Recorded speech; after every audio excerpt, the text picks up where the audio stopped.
Okay, let's review. Matthew 24 has 51 verses in it, so let's get started. It's a big review. Really cool. I'm not going to read every verse. Let's skim across a lot of it, but just kind of get the feel of it, get the gist of it, if you will. It's a really powerful chapter, and it's a chapter of prophecy, foretelling, future telling. And so Jesus was telling the future in answer to the question of what for these guys.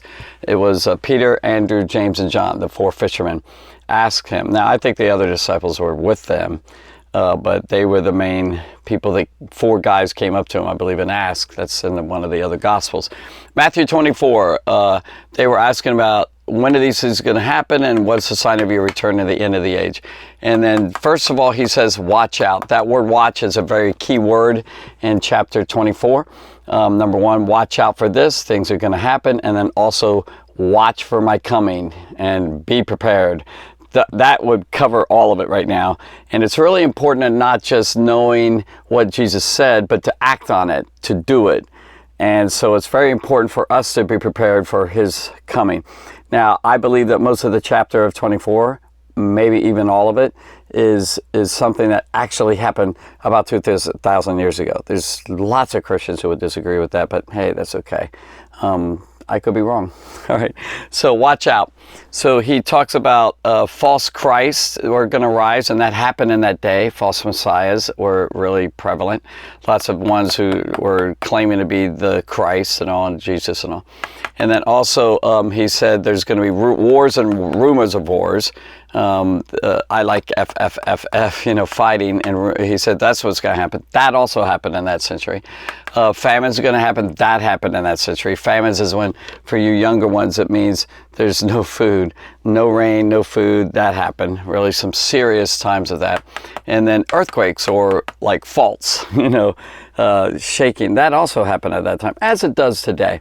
And I think a lot of prophecies, I've said this before, a prophecy can have a double meaning. Happened in the Old Testament where Jesus or God or Jesus through the Old Testament prophesied something through the prophets, and it was for that time, but also for a period later.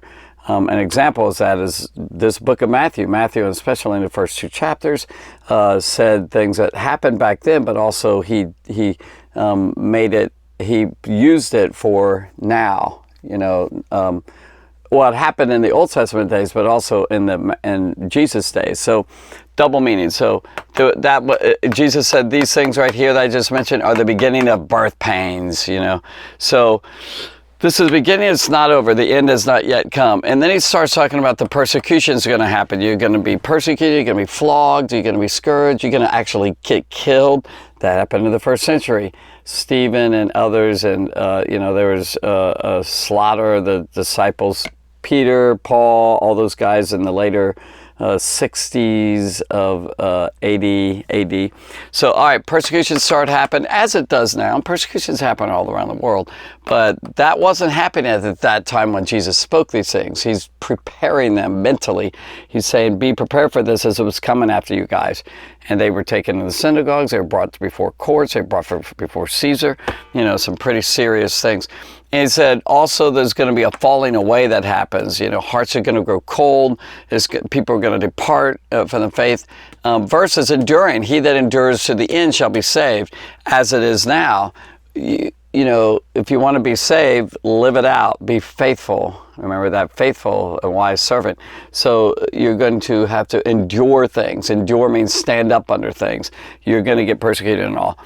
So also he said that the whole world, the nations, or actually the whole land, and also even the nations the gospel is going to be shared. And that in Paul's day, that's basically what happened. The apostles went out, particularly him and others, and they went out there and shared across the nation. Not every single person, but the nations, are going to hear the gospel shared. It was preached. And then the end come. The end could be nowadays but I don't think so. I think the end of what? This age that they were asking about. And that's the end of the Jewish age into the Christian age.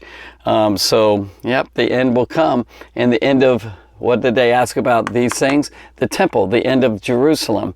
That's exactly what happened. And so the next one I would will go into is he talked about this, what's called the big words for younger ones here, abomination of desolation. Abomination is something that's really disgusting, and desolation means being emptied and wasted and all. Jerusalem and the temple was wasted. Why? Because of an abomination that went in there. And that's where Titus in 66 AD, General Titus from the Roman army started attacking the Jerusalem and surrounding them and all. And they actually worship things in that temple. That's an abomination. Okay, so that happened there. And he said, well, when that starts happening, run, flee, run to the mountains. And they did do that. The Christians left. A lot of the Jewish people did not. And they got slaughtered because of it. Most of the people in Jerusalem got killed, not all of them. He says, don't collect your belongings. If you're on the roof and all of a sudden you can see the armies coming and you can hear it, get out of there. Don't go below in your house and start collecting things. Just get out of the city right away. Also, it's going to be hard on pregnant women, he said. He also said, pray that doesn't happen during the Sabbath. So that's what Jesus is warning. He said, do it this way. And also during the winter, I should have put winter down here too, by the way. He said there's going to be, then there'll be great tribulation, or during this period, it's going to be really tough. Something that hasn't happened before and hasn't happened since. It really was a horrible time where actually, I hate to say this, but actually, it was so bad that the people who were trapped in Jerusalem for weeks and for a whole long time, they didn't have any food, and they literally, hate to say it, people started dying. They started eating humans, cannibalism. They were that hungry. Wow, not good. Even their children, isn't that horrible? All right, let's get off of that. The day of trouble, this is a big trouble time. This is a bad time here. And then he also mentioned that's going to be deception again of Christ coming and things like that. People saying, well, I'm the one and all that. That just sounds like the devil right there. And he says, look, I forewarned you. I've already told you about all of this. Watch it. I've told you ahead of time, so remember it. And they did remember it. And then he said, then he talks about the sun being immediately after the day of trouble, this trouble time. He said, the sun shall be dark and the moon shall not give its light, and all that. This poetic way of saying things are going to happen in the leadership. Probably they're going to be brought down, or, I don't think it's literal. Sun is not going to be, like darkened like at the day of the crucifixion, for example, for 3 hours, the sun was eclipsed. But I think it's just a poetic way of saying this is really a terrible time and the judgment of God is happening. If you remember what I said, in the Old Testament, there was a lot of that same language talking about the fall of Babylon and all that, where God's shaking up things, and it's a poetic way of saying, I am taking things down. I'm bringing people down out of their positions. That's what happened. And so he talks about the sign of the Son of Man, which is probably what I just said. And also, like, this is a sign of Jesus coming in judgment against you, Jerusalem. And then he also mentions the kind of Jesus appearing in a sense. And in other words, Christ is actually there. He came there in a sense with judgment against Jerusalem and the temple. And also, now this part, angels sent, chosen, gathered. This whole section right there could be then what happened. And also, he could be throwing it way out here in the future for us, that the full second coming is going to come, and that's when Jesus will send angels and bring all the Christians together, the chosen of God, the elect of God. It really could be a picture. A part of it is maybe for us now. Not sure. But anyway, here's the next last portions here. He mentioned as a parable, they're very familiar with fig trees. Even at Mount of Olives, where he is, there were fig trees. Probably pointed to one of them. By the way, remember the fig tree? And he gave that illustration how when fruit appears, things are going to happen. Well, when all these things I'm talking about, Jesus said, starts happening, then it's a great illustration of saying, it's happening. It's at the door. I'm right there. Coming back. Now, this is a key verse right here, I think. This is when he mentioned this, and I wrote the quote out.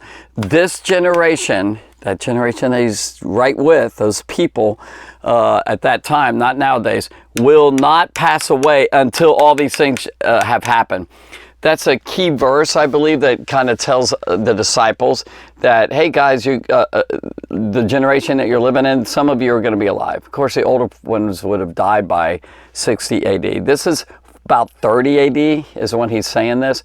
And 40 years later, at 70 AD, that's when Jerusalem fell and the temple was destroyed and all that. So he's saying this generation will not pass away till all these things have happened.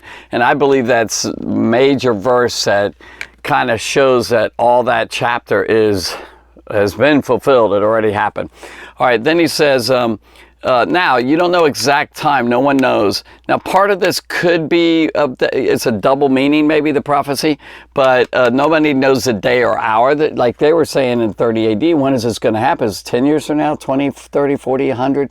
Well, it can't be 100 because the generation is still a lot of people going to be living during this time that he's talking about. Younger people were living in 70 AD. Since Jesus died, rose from the dead, went to heaven, they were living, a lot of them.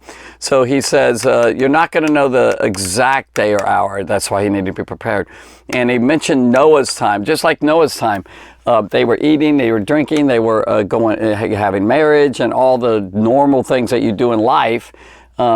And also just those things kind of picture the idea of like being careless and not, tending towards serving God. They were serving themselves. They were just living for themselves. And he says, like Noah's time. In other words, guys, this is what's going to happen. Like Noah's time, remember Noah? Oh yeah, Noah and the flood. And the judgment of God came down, right? So get prepared. That's what he's trying to say. And then certain will be taken, others left. That could be the judgment during that time. Some will die, some won't, some will leave. Like the Christians got out of town. I don't think there's one Christian probably died in that time. They listened to Jesus and they left and they got protected. They went to way south in the mountains of Pella. Anyway, so certain taken, others left. Or it could be nowadays where Jesus Christ comes back and there's a rapture. But anyway, okay, now the big thing I think is important here. All this is really good, but the important thing is what to do. And he mentioned the word watch. Remember I said that earlier. Watch your life. The Bible says watch and pray that you may be able to escape all these things that are coming on the earth. Well, I think it's Luke 21, the very end of that chapter. He says, watch, be watchful. Like watch, what do you mean watch? Watch for Jesus. Live as if he's coming back any second. And so watch, because he's going to come like a thief in the night. If the owner of a house knew that a thief was coming, they'd prepare for it. Well, if you know that Jesus Christ is coming back nowadays, you need to prepare for it. He's going to come like a thief. That's several times in the Bible, Thessalonians and Revelation, and there's other passages, not just in this passage in Matthew, that Jesus warned that he's coming unexpectedly. Like a thief is not expected. You don't know he's going to come that night. So be prepared. And there it is. Be ready, be ready, be ready. He really wants you to watch your life, be ready. Your character should be ready. Your heart should be ready. You should be in prayer continually. You should be seeking Jesus because he is going to come back and you need to be ready. And then he talks about the two servants, which I talked about in the last videos. Faithful and wise servant. I love those words. I could say that over and over. Faithful and wise, faithful and wise, faithful and wise. Makes me want to be faithful and wise. You want to be faithful. You want to live for God every day, every second. If you slip, ask God to forgive you. You're okay. You're still faithful. You just don't continue living in sin. You live right. And faithful means enduring to the end until the day you die. So, and be wise. Make wise decisions. The wise people prepare. The fool doesn't. They live for the moment. All right. And then he talks about the wicked servant. And basically, both are going to be judged. There's a good judgment where he's going to be blessed with everything that the owner has. And the wicked servant, well, he's going to be tossed aside. It's going to be cast out with the hypocrites and with some punishment and pain. The cutting in pieces and also the weeping and gnashing of teeth. No fun. So there you go. That's Matthew 24. It's kind of fun going through that again. I love just studying this and studying it and restudying it. And so just so long you know that this is something that you should continue looking at till the day you die. Don't forget Matthew 24 or any of the other chapters in the Bible. Read it often. And then main thing is live it, act on it. Don't just believe it. You should I mean, if you believe it, you're going to act like it, right? If you really believe it, you act like what you believe. Do you really believe this? If you do, then you'll act like it. All right, so go live for Jesus. Amen. Thanks.